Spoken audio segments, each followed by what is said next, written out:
Good day and welcome to the Complete Guide to Executive Branding, cover letters, bios, business cards, and more. At this time, all participants are in a listen-only mode. I'll be standing by throughout the conference. Please note today's call may be recorded. It's now my pleasure to turn the call over to Kathy SImmons. Please go ahead, ma'am.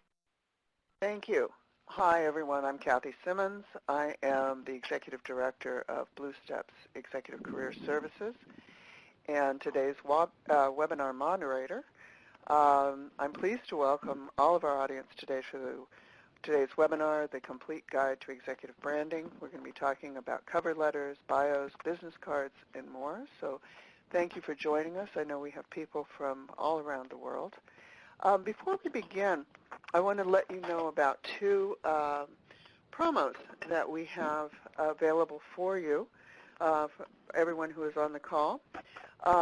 First of all, if you are for those of you who are not yet a member of Blue Steps, we have a special offer for you to join with a 15% discount on a lifetime Blue Steps membership. If you want to take advantage of this offer, you can click on the link and just use the promotional code Executive15 at checkout. If you are a Blue Step member, we have a special offer for you as well, because we're going to be talking about a number of branding documents. Our offer for you is if you have your resume redone by one of our team, you will also get an executive bio created for you free of charge. So if you are currently a member, please go to the link that you see on the screen and quote Webinar Bio 2016 when you put in your request and to your career service advisor. All right, so we are recording this, as we said. We also have the ability for you to submit questions. There is a question box in the corner of your screen. Please feel free to put any questions that you have in. We will try and answer them during the presentation if we can, but otherwise we will have a bit of a Q&A at the end.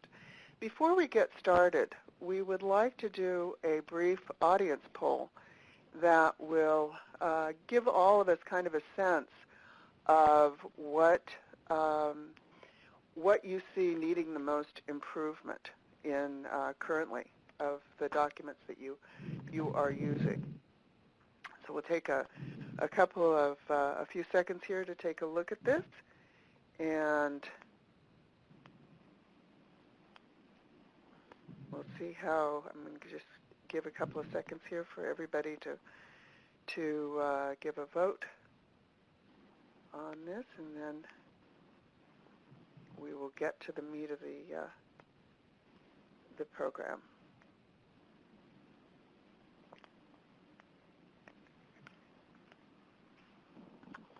All right, interesting results. Thank you for taking the time to vote today, and we're going to go ahead and go on to our discussion. I know this is of interest to everyone on the call, so I'm very pleased that we have with us today a very distinguished panel who can offer advice and tackle your questions. I will introduce each in more detail, ask them to say a little bit about themselves, but we have Christina Cary, Chad Oakley, John Ryan, and Julia Sheffer. Each of them brings extensive and varied experience to the subject of executive careers and personal branding.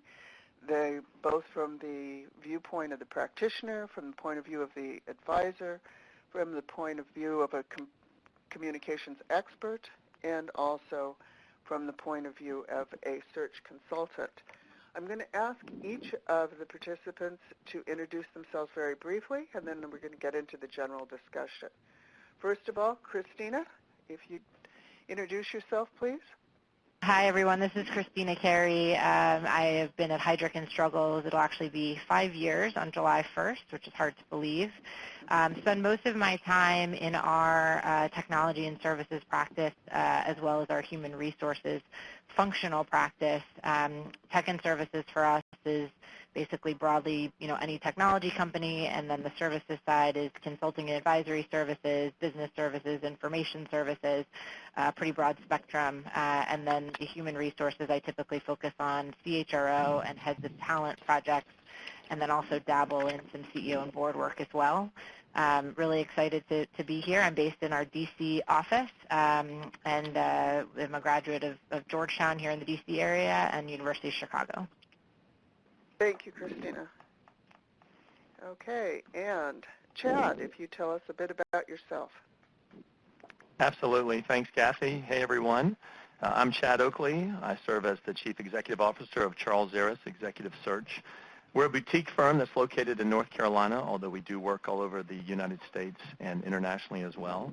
I lead our strategy and corporate development practice, and I've been here for the last 13 years. Prior to Charles Aris, I worked for consulting firms, primarily Bain & Company and Deloitte Consulting. And since I've been here, I've completed just over 300 searches across a broad spectrum of industries, but almost all being individuals who at one point in their life, either currently or previously, have worked for a strategy or operational consulting firm. It's a pleasure to be with you. Thank you, Chad. And John Ryan. Nice to have you with us, John. Yes, nice to join you. My bio, for some reason, does not note that I graduated college, but I was fortunate to graduate with a degree from the University of Chicago in linguistics, and that basically means that I've studied 4 languages for about a year or 2. TRANSEARCH is a global firm based in the UK with 50 offices in 35 countries.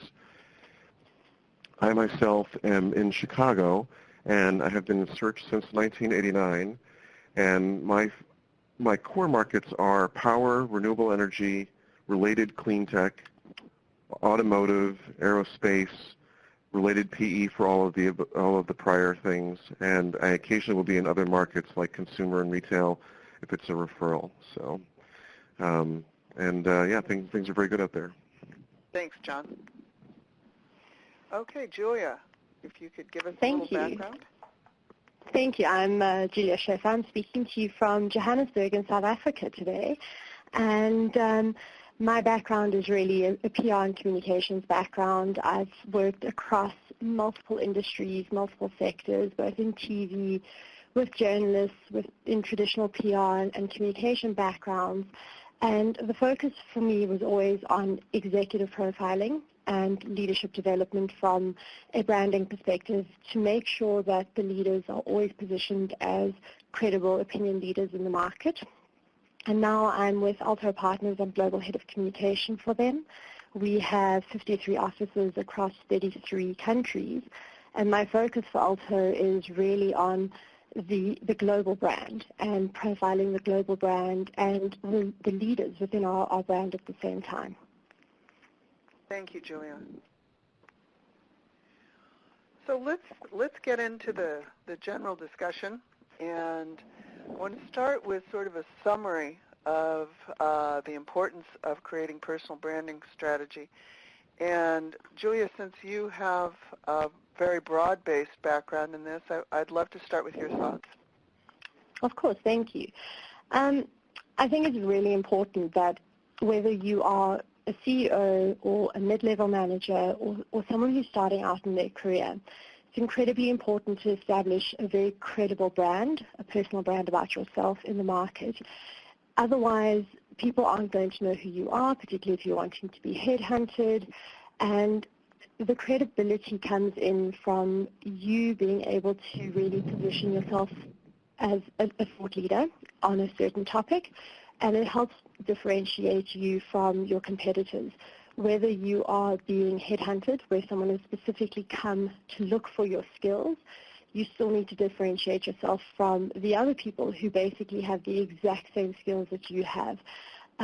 So creating a personal brand strategy is something that has to be done very well thought through, on a thought through basis. You can't ad hocly go about it. You need to know which platforms you want to target, how you want to target them, and the persona that you want to create. Obviously, the persona that you're creating has to be authentic, and it has to be who you really are, because people will see through that if you are creating an online persona in one way, but in public you are completely different. So the personal brand strategy is really about understanding the audience that you're wanting to communicate to and how you should be communicating to them in a way that builds up your own credibility. Excellent, thank you. John, any thoughts on what a branding strategy should generally include? Well, I think that as most of my esteemed colleagues would say, I would expect somebody who is a C-level individual, especially CEOs, to be managing and to have created and manage some sort of online presence, as well as also have had some speaking engagements under their belt, and maybe some articles that they've been quoted in or that they've actually written. So I tend to look for that for anybody who's been the CEO of a business, north of a couple $100 million and above. Anybody else have any thoughts that they'd like to include in terms of what else you might include in the personal branding strategy? Kathy, this is Chad. Maybe the one thing that I would mention is, I think, and this kind of gets more to career management, but I think in order to have a good personal career brand, you've got to have consistency in your career, and you're either going to need to choose an industry in which you're developing expertise within, or you've got to choose a function in which you're developing consistency within. I think people have a real hard time developing a personal branding strategy if they're wildly moving across industries, unless they're staying within a function and it makes logical sense, or if they're if they're just jumping wildly across functions, even if within the same industry. So they've got to have some kind of consistent story that Julia was kind of speaking to towards the beginning in her answer. So there just has to be a story there that shows progression. So there's kind of a consistent narrative that flows through it and helps people. That's exactly right. I want to move on. First of all, I know everyone knows the importance of a resume, and obviously if you're applying for a particular or being considered for a specific position, you need a resume or a CV. But many people are confused now, particularly about cover letters. I would like to ask specifically, Chad, what's your thought about including a cover letter, and both whether you're thinking in terms of a cover letter versus is it email, is it hard copy, that type of thing? Yeah, thanks, Kathy. So, I was thinking about this the other day because I know that this is an important subject, and over the course of the searches that I have completed in the 13 years that I've been in executive search, I cannot recall reading one cover letter. So I know that sounds a little dramatic, but it is the truth. So for those individuals out there that have spent a lot of time focused on cover letters, at least in my case, and I'll be interested to hear what the other panelists have to say, but I don't think I've ever read one. Now, I want to also share one element of context here. Think about this from my perspective. I'm an executive recruiter. My job is to find a very specific skill set and career profile for one of my clients. So no matter what someone says in a cover letter, that really isn't going to matter to me. What matters to me is what is included in someone's bio or in their resume. In other words, if you don't have the background that my client is looking for, nothing that you say in a cover letter is going to change that. So that being said, if I'm a corporate recruiter, if I'm working at a corporation and I see a profile that looks intriguing, I might need to know more about a story behind that profile, and I might be more willing to read a cover letter. So I hate to say it, I think a cover letter might be necessary, but from my perspective, the executive recruiter, the third-party executive recruiter, it truly isn't going to matter, and I'm not going to pay one bit of attention to it. Either you've got the goods that comes from your resume, or you don't, and a cover letter is not going to change that. Your second question, Kathy, is around should it be in a hard copy or in an email format. I am extremely comfortable with an email. And I certainly don't need to see it as a separate document even. So in other words, when you send me your resume, you definitely do not need to send me a second attachment that is the cover letter.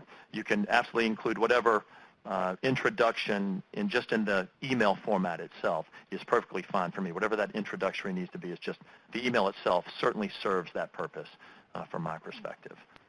Yeah. Christine, I'd love to hear your thoughts.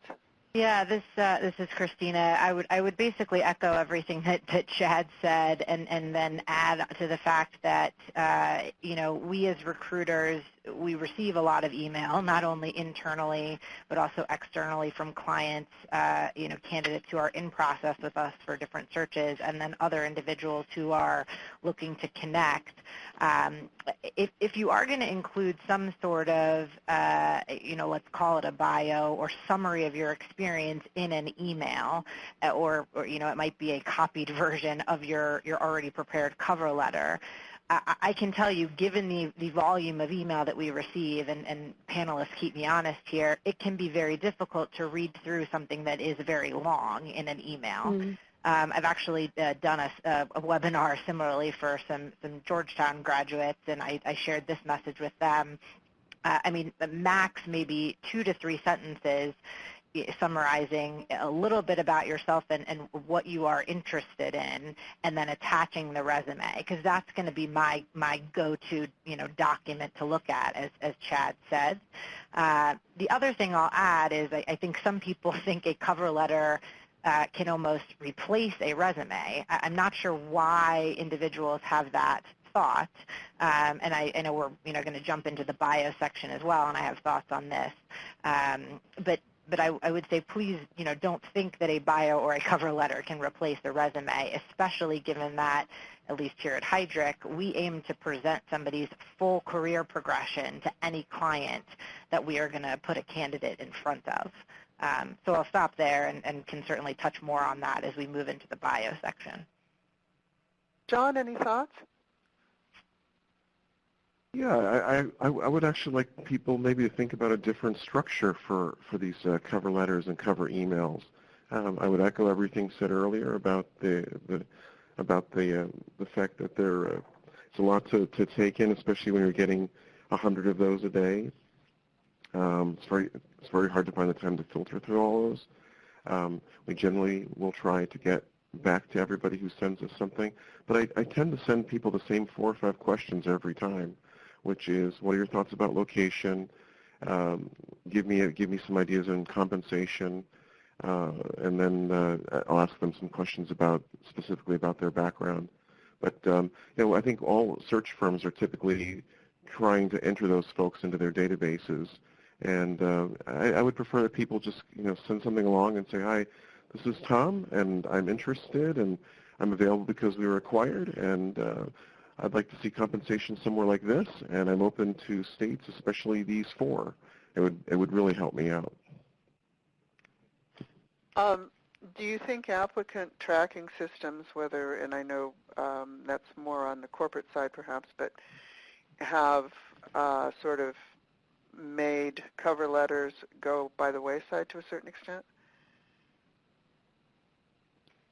John, I was sort of following up. If you're asking me, I think that the internal recruiters are having to ask the same questions, unless if people are uploading their resumes into a company's portal, they're already having to answer those questions anyway. So I'm sure that the applicant tracking system accurately files people into their system based on compensation, location, and restrictions and things like that. So, Kathy, this is Christina. Just to build on something Chad said earlier and maybe clarify a little bit. In my 5 years here at Heidrick, if I've received a cover letter from someone, it's never gone to the client. So again, not to say that that's going to be a waste of time if you are working with a corporate recruiter, but that's not part of the package that we send to our clients when presenting a candidate. I just thought that I would clarify that. Okay, thank you. Anybody have any other thoughts before we move on? is there anything, Julia, any thoughts on I know you're not doing the search site itself, but advantages, disadvantages with that sort of covering document? I really do agree with the other panelists about the fact that I know from the teams that I've worked with globally, very, very rarely do they look at a cover letter, and it's purely because they already know the candidate that they're looking for. They've already searched, they've researched the person. The one advantage to a really well-prepared cover letter, and I don't really like to use the word cover letter because I think people make them too long, more of an e-note, is the fact that you are able to very quickly summarize some of your key highlights and show career progression. Again, it's that narrative of what the milestones that you've achieved and what you're bringing to the party, basically. But again, my teams here will present facts and figures to a client, and they might introduce some of the more personality type of insights that they could have gotten from a cover letter as part of their assessment of a candidate, but it's not always guaranteed that they would do that. Okay. Thank you, everyone. All right, so we're going to move on and talk about executive bios. I'd like to start with, Christina, you had mentioned that you had a lot to add on the topic of bios. I'll start with you. Yeah, and just to kind of build off on the cover letter discussion, I think some individuals, and in my experience, it's actually been at the more senior level, individuals think that a bio can replace a resume. Given that, and again, I don't want to speak for my colleagues here on the panel, but given that when we're presenting a candidate to a client, we aim to provide somebody's full career progression and associated accomplishments with each role that they've been in, it is really helpful to have more of a kind of traditionally structured resume that we can convert into our standard format. When you give us a bio, that's a little bit more challenging to do, and there's room for error or misinterpretation as it relates to when you've been in a specific role and what you've accomplished during that role. I see this a lot with, and it's fresh on my mind because I'm doing a couple of searches in this arena right now. I see this a lot with individuals in the consulting or professional services space broadly, because they typically have a one-page bio that they will provide to their client for pitch work. And they will flip that over to me and say, hey, here's my bio, should tell you everything you need to know. Well, oftentimes, that's a summary, and so it can be difficult to then translate that into a kind of full career summary, career progression for someone that we're trying to present to the client. So I think a bio is certainly valuable to maybe give somebody a taste of what you've been able to do, but at least from my perspective, it is not going to be able to replace that of a resume. I hope that's helpful. I think it's very helpful. I would say, though, what do you think about it in terms of as a leave behind, say, after they've been presented or you've had an interview with them? So, I mean, ideally, and I don't, again, keep me honest here, panelists. Ideally, I've hopefully received somebody's resume or maybe looked at their LinkedIn profile, and we can touch on that prior to having my initial conversation with them.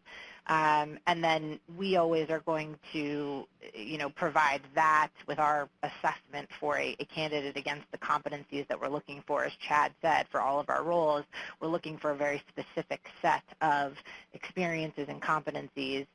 And so we're leveraging the resume to understand those, and then also supplementing a resume with our conversational, details that we've gotten from the individual. So, the bio may supplement what the resume has ideally already provided, but I always prefer to have somebody's kind of full career progression before my conversation with them. Hopefully that answers your question. Sure. Anyone else want to talk about the purpose of a bio and how it might complement a resume or CV? Chad, any thoughts on that? Yeah, so first of all, I agree wholeheartedly with Christina. Everything she says is right on point. Whenever I have had a bio in place of a resume, the one thing I'll mention, the first question I get from every one of my clients is, so did they just not want to take the time to put together a full resume? Yeah. So I get a lot of questions about, is this candidate interested in this role? So were they willing to take the time to, because putting together a resume does actually take some time, right? It's a little bit more work than putting together just a bio. A bio feels like an executive summary. A resume feels like the full detail. And so, part of applying for a role, right, is demonstrating true interest. And that's a part of getting a job, right? A company wants to hire someone not only who is qualified, but is also who is truly interested in the role.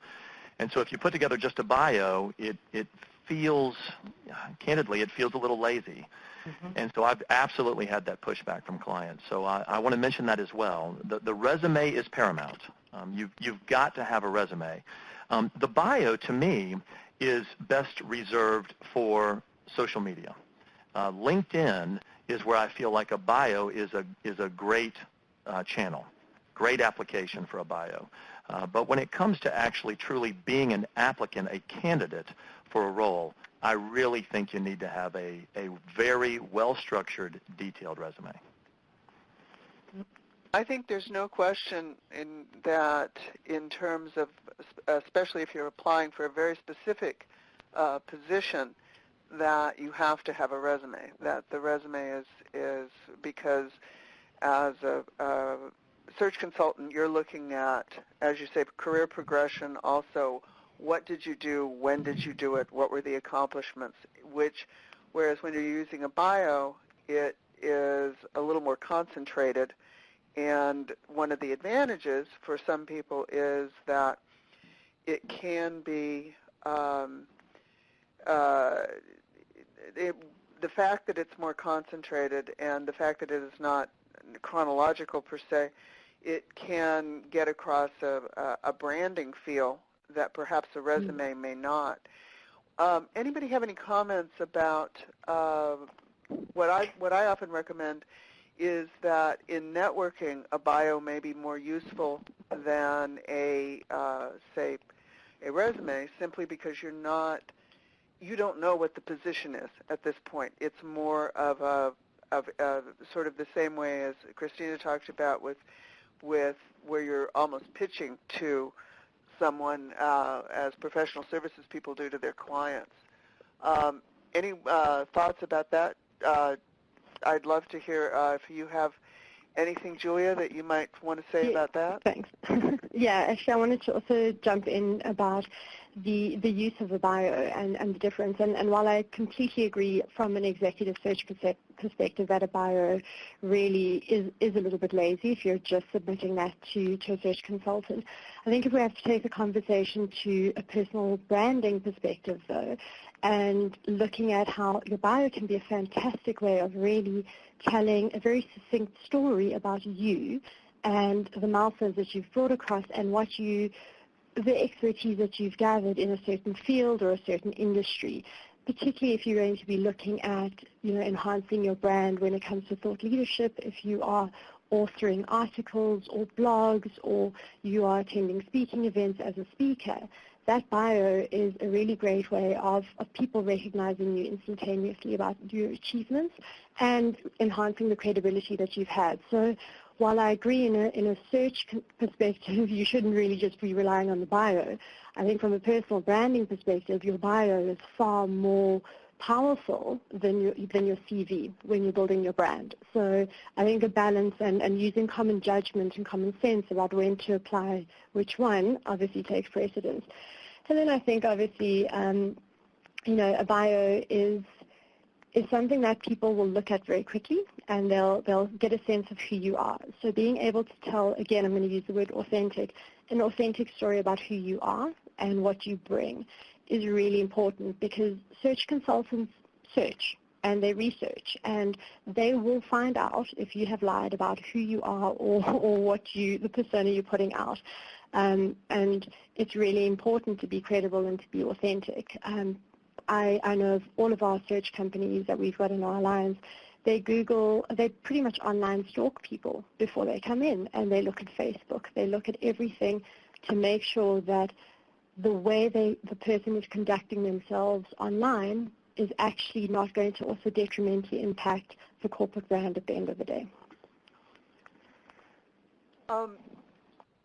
Following on to that, Julia, what would you say should be included? In a bio, it doesn't have to be a chronological order of what you've done. It really should be a snapshot of the achievements that you've had within your career, whether it's in, let's say, you've been an engineer and how you've enhanced your career through the time and the key milestones. I would also bring in one line about qualifications, and it's your highest qualification. We don't care about where you went to school and what you graduated. We really just care about the highest qualification that you have, because again, that sets the credibility. And it shouldn't be more, a really good bio really shouldn't be more than 2 paragraphs or 3 paragraphs at the maximum, because you're wanting to show people that you've had a career progression, and you've evolved, and you've learned on the journey, and these are the strengths that you're bringing, and the USPs, the unique selling proposition that you're bringing with you as a person. Interesting point on the length. I've often heard it said that it's the length of the bio is an inverse proportion to the level of the person on occasion. So I think that's a great point. All right. Well, let's move on in terms of let me finish with one other point. If you are using a bio, would you want to link to it from your social media pages? I would assume, yes, I know you can, as Chad said, with your bio can be very similar to the profile section or the summary section of your LinkedIn profile. But is it also a good idea to have it on other social media sites? Julie, I'm going to ask you that, since I know this is your forte. Yeah, so I'm a firm believer that Facebook is personal, and it should be kept as a personal platform. Obviously, unless you're working in an ad agency or FMCG or something, I truly believe at an executive level, Facebook is private and it should be closed, because people post things that you aren't able to control. If you're being tagged in certain photos, which again will impact your reputation.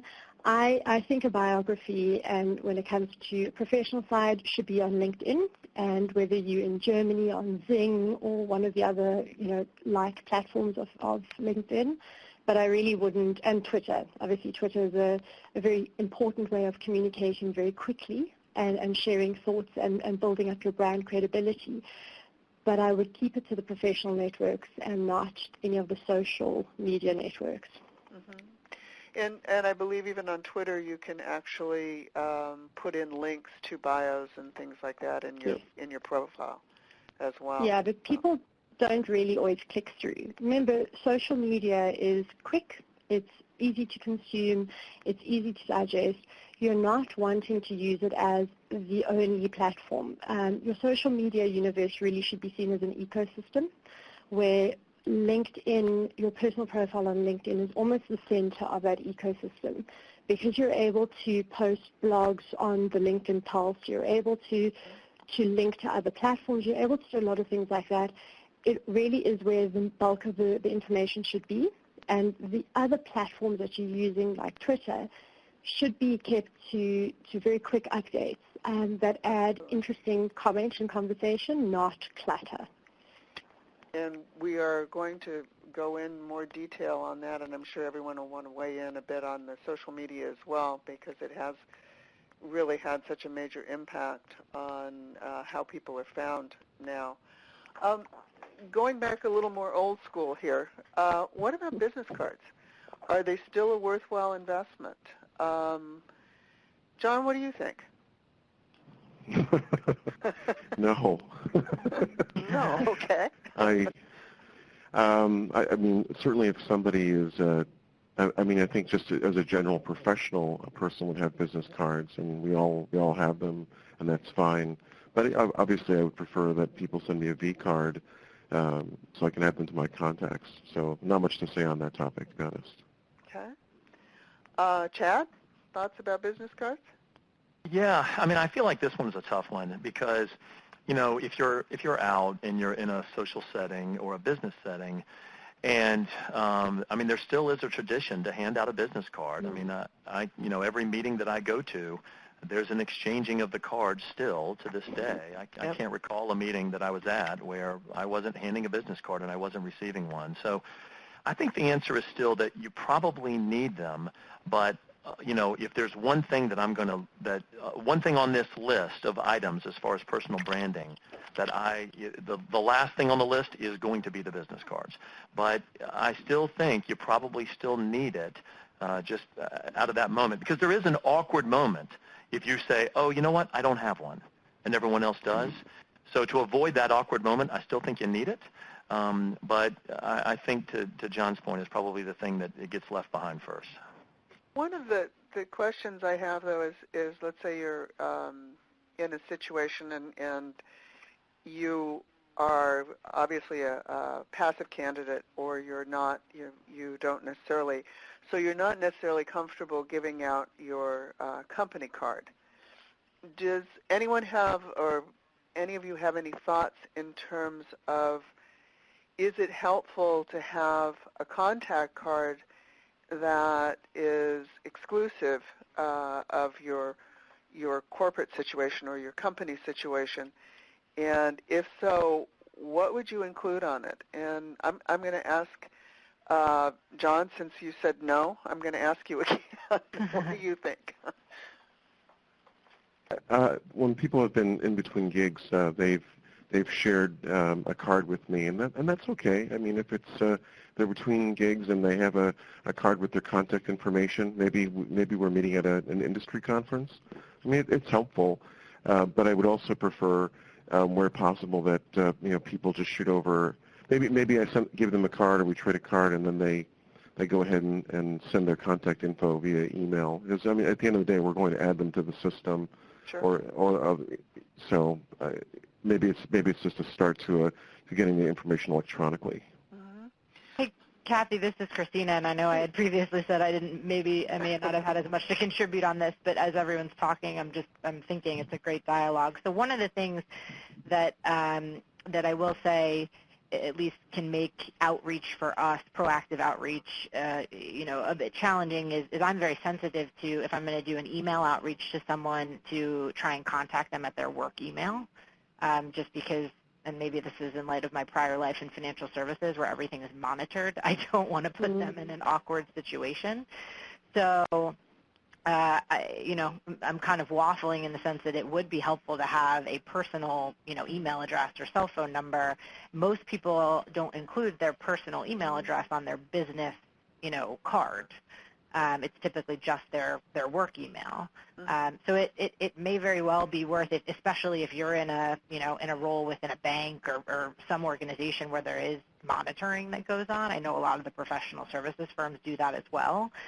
It might be worth investing, via like Vistaprint or something into, 100 business cards that have your name, your cell phone number, and your personal email.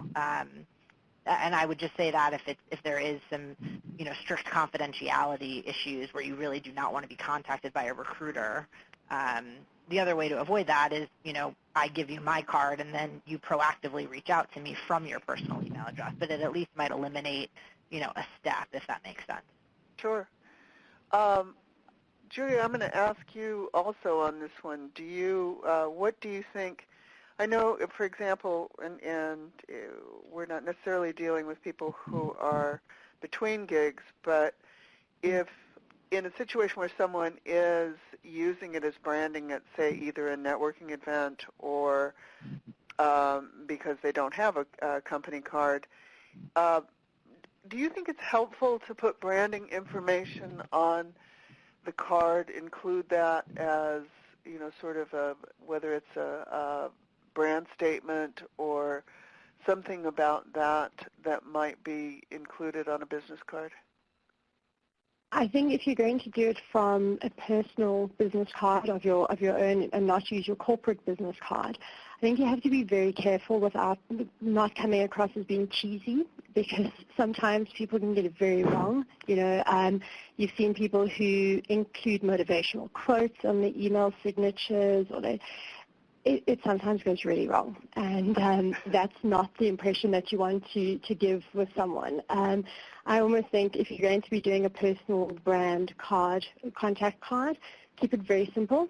Engage a professional designer if you need to really make sure that it's clean, bold font, easy to use. It doesn't have a clip art a picture on it, or font that's seen as very naive or childish. Keep it very simple, keep it very professional, as you would do for a corporate card. Include your LinkedIn address if you've got, include a Twitter handle if you've got your Twitter handle, and obviously a personal email address and a direct cell phone or landline contact. But I really wouldn't go over the top in terms of design and quotes and mission statements or anything, because you don't want to create a situation for yourself where people don't take you seriously because of that. Where it looks a little bit like an infomercial. Exactly. So to speak. Okay. Chad, anything you want to add on this to round it out here? No, I agree with everything that Julia just said 100%. I would keep it, if you put anything on there, I'd keep it very, very clean, very, very simple. Less is more in that anything you add to it to describe your branding. Okay, great. I'm going to move on here, and this is the big one that we touched on a little bit, and I think everything has certainly changed since I've been involved in working with people on their careers or in executive search, that much of branding is certainly occurring online rather than offline or in paper documents, as we've all kind of discussed. I would like to start with you, Christina, about how do you think executives should use social media to promote their brand? Yeah, and I think Chad actually provided a really good description in terms of what you can include on your LinkedIn profile. I have seen some folks who basically put their entire resume on their LinkedIn profile. I think that's actually fine in the sense that the more information I can get from one place, the better to see if you're going to match up against a role. However, the ones where I think are also valuable and may not have as much information is where there is that executive bio at the front, at the very top, and then the full career progression, just the roles that you have held basically since graduating from college, if you attended college. So I get a sense of the hows and whys of the transitions, or at least what questions I might want to ask related to the transitions that you've had, and also your progression, promotions within a specific company. And I can get that, via your LinkedIn profile. I think incomplete LinkedIn profiles where, there's I guess 5 or 10 years of a gap in between one role versus another, and I'm just not sure, that can make it a little bit more difficult for me to understand if you're going to match up against a specific profile. So I think that the bio, to give that summary, as Julia said, of who you are at a high level, and then the full career progression, that's what I find as ideal for me to see on someone's LinkedIn profile, and that's actually what I have on my LinkedIn profile, with a couple bullets under each role that I thought would be valuable for people to know. Christina, Sorry, can I jump in and add on? Because I think what was said now is really fantastic. And I think I completely agree with that. And I think what's really important on a LinkedIn profile, and many people don't use it properly enough, is filling in the skills and the competencies that you've got, and getting people to endorse you on that, because again, it shows a level of credibility of your career progression. And another thing is actually asking for recommendations on your profile. It's a fantastic way of other people who might not be part of your referral list when recruiters are contacting you, for your executive search consultant to get a broader idea of what aspects and attributes you brought to a specific role. And then another thing that I would really add on is linking your LinkedIn profile to any thought leadership articles, videos, blogs, anything that you've written. You're able to also link that onto your profile, so that when your executive search consultant is looking at your profile, they really get a very good idea of who you are and what you've contributed to the sector or the industry. Great comments. I think it's certainly an interesting platform to really build out your brand. Christina, I wanted to ask you, and I'll ask everyone on the call as well, but what about, I know that, how do you feel if you're comparing a resume to the experience section of someone's LinkedIn profile, and it's not quite the same? What, any thoughts about that? Should people be conscious of that? Not, does it not matter? Yeah, it's a great question. I think that they should be consistent, because if they're not, I'm probably going to ask you about it, and I'm going to try and understand why. And oftentimes the answer may be, oh, I just haven't updated my LinkedIn profile, which is fine. But I think it goes back to the idea that you want to try and minimize any sort of confusion as it relates to what you've done, where you've done it, and what that career progression looks like. Which is why, if you do make a move, I would update both avenues. The reality is I have LinkedIn up on my screen every day. And typically if I have someone's resume, even though the resume may be current, I'm still going to probably go to their LinkedIn profile to check out some of the other things that Julia touched upon, probably more so on the recommendations and comments front than the skills and endorsements, but I still like to see both. So the other thing is, even though we have a proprietary database here at Heidrick that has 3 million plus records, and we're updating that on a daily basis, if you think about it, LinkedIn is really real-time data, since you as the individual have the opportunity to change it whenever you want. So a lot of times, if I have a resume in my system that is a little bit dated, I'm going to try and double-check it against the LinkedIn profile in the event that you may have updated it. Does that make sense? Absolutely. What about, for example, one issue that sometimes comes up with people is titles, because of the algorithm used in LinkedIn. Whereas, I'm in California, and Silicon Valley is famous for having unorthodox titles for different types of jobs.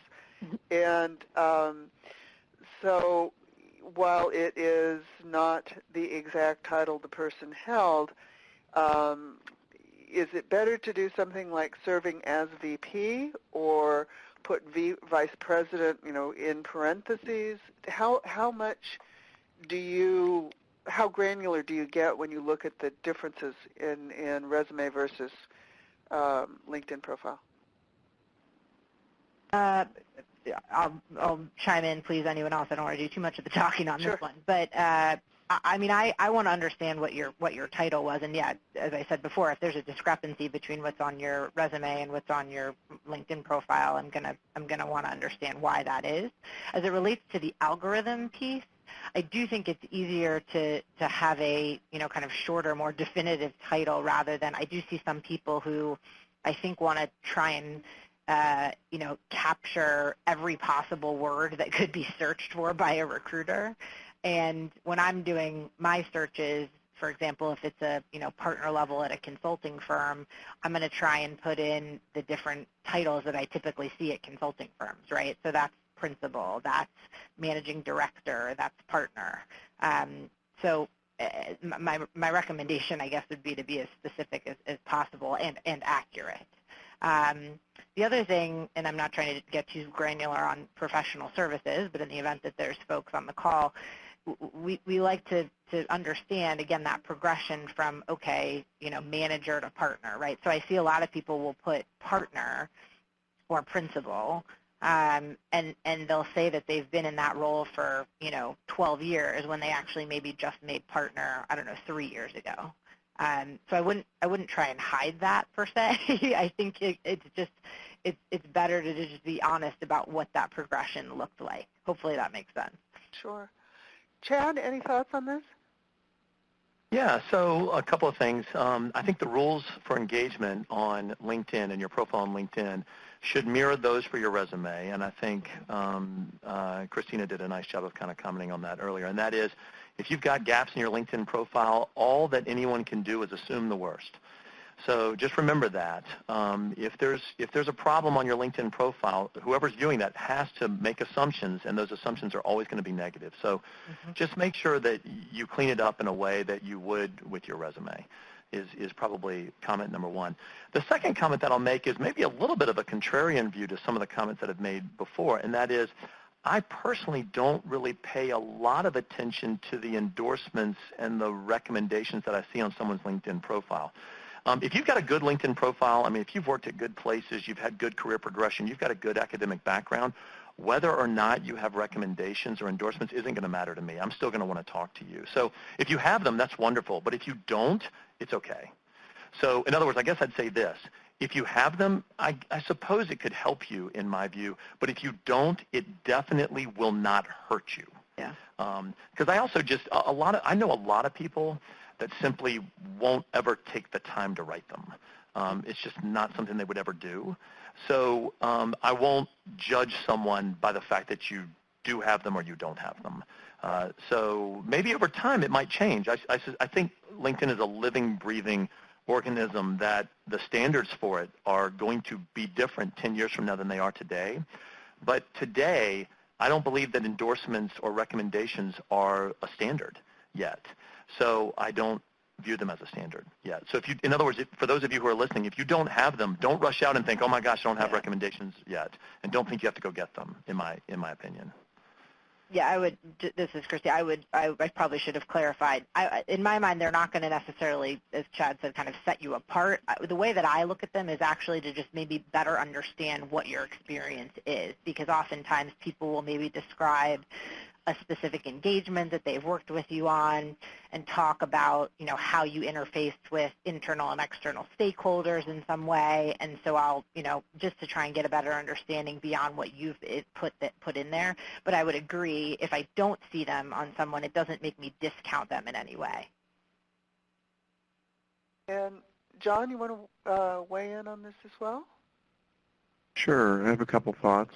One, I do like folks' LinkedIn profiles to mirror resumes, as Julia said earlier. Two, I do like recommendations, and they hold more weight with me if they are folks outside of that person's company. If somebody has a whole slew of recommendations from subordinates, I don't even really look at those. But if they have B2B business contacts who've taken the time to write about their interactions with so-and-so, I definitely find those interesting. I don't think people need 25 or 30 of them and become a lion and whatever that is on LinkedIn. But I like seeing 6 or 7 on there. I like seeing people take the effort. I would say where I would be a contrarian is I would just, I don't know, one of my little personal things is I get a little concerned when I see these extremely built-out LinkedIn profiles with profound information. I think the dark side of LinkedIn is that it's promoting a mentality of people being sort of serial job seekers. And I will tell folks who jump around every year because they're getting all these great opportunities through LinkedIn. From my side, my clients do not have an interest in hiring folks who change jobs that often. They're not seen as loyal. They're not seen as really adding very much to the organization. And they're not really seen as being strong players. So I would just say people should be a little bit careful about jumping around, especially later in their career.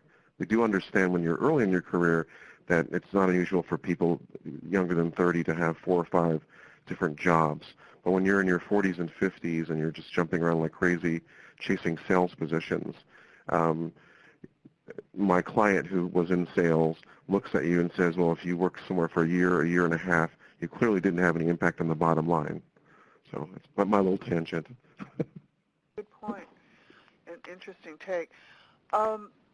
One other thing quickly on this as well, I wanted to ask how often, okay, we're focusing a lot on LinkedIn, which, I think there's no question that LinkedIn is where most of the career-related, and as Julia mentioned before, it really is a hub for social media, but there are other tools.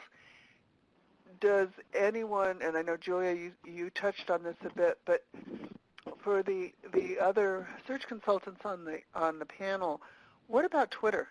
Do you pay any attention to Twitter? Does that ever bring people to your radar when you see something like that, or is it sort of a researcher going out and looking for backup for the candidate? And John, I'm going to pick on you again here. Oh no! I'm not a real active Twitter person. I think it's interesting, but I honestly I just some of the folks that I know that are on Twitter post so much stuff that it almost becomes uninteresting to me. So I honestly don't really follow that. I will say that I know that our clients will look at an individual's Twitter, Facebook, LinkedIn, and any other content that they have out there. So people should, for example, this is one thing that always sort of surprises me, is how many people have not really revised their Facebook privacy settings. I will tell you folks that HR folks will crawl all over your Facebook. So if you have if your feed is public for the world to see and you have some very controversial comments in your feed, people will see that and it will hurt your chances. Without saying it's certainly true for Twitter, though I think that's sort of obvious, but I would just tell folks, be careful with your Facebook settings. People will always look at your Facebook. Yeah. Chad, any thoughts on other media social media that you think is important or not so important, or be careful of? Yeah, no, I would just echo what John said. Our company has a Twitter account, and we push all of our blog postings and things like that out, but we have not used them in any way, shape, or form to find candidates at all. And the same with Facebook. And I agree with what Julia had said earlier about Facebook being more of a social outlet. So LinkedIn is really 95% of where we will source for candidates when it comes to social media. Yeah, this is Christina. Go ahead. This is Christina. I do not have a Twitter account. Maybe I shouldn't admit that, but I don't. Shame on you. Yeah, my CEO might be mad at me, but I do not have one. So I don't think in that sense, I can't even look at anybody's Twitter feed, I don't think. All right. I want to get to a few questions that have come in. Thank you, everybody, for all of your input on these. But here's a couple of questions.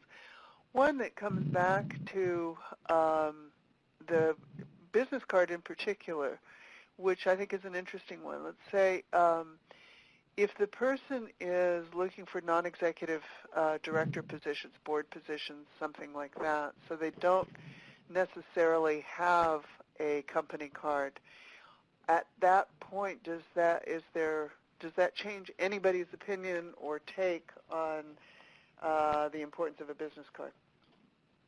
Now, just throw this open to everybody.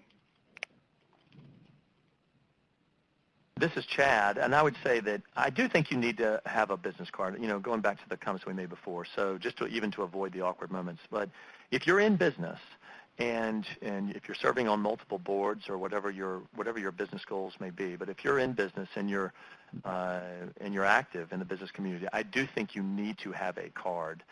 What you put on that card, I think, is subjective, and I think Julia had some comments about maybe what not to put on the card, but I do think you need to have one. To the point we made before, it's probably the least important of all the elements that we've talked about, but I would, go to Vistaprint, as Christina had mentioned, and at least have something there that's handy that you can hand to individuals, even if it's to say, board member or something along those lines, or advisor, or create your own,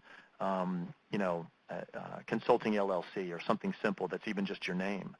That sounds as an official organization that serves. That you serve as an advisor to organizations, but I would have something in that instant that you can hand to individuals in those moments when it's appropriate. I feel like everyone on the call probably thinks Vistaprint is one of our clients. Yeah, that's right. No connection. This is a PSA for Vistaprint. That's right. Really.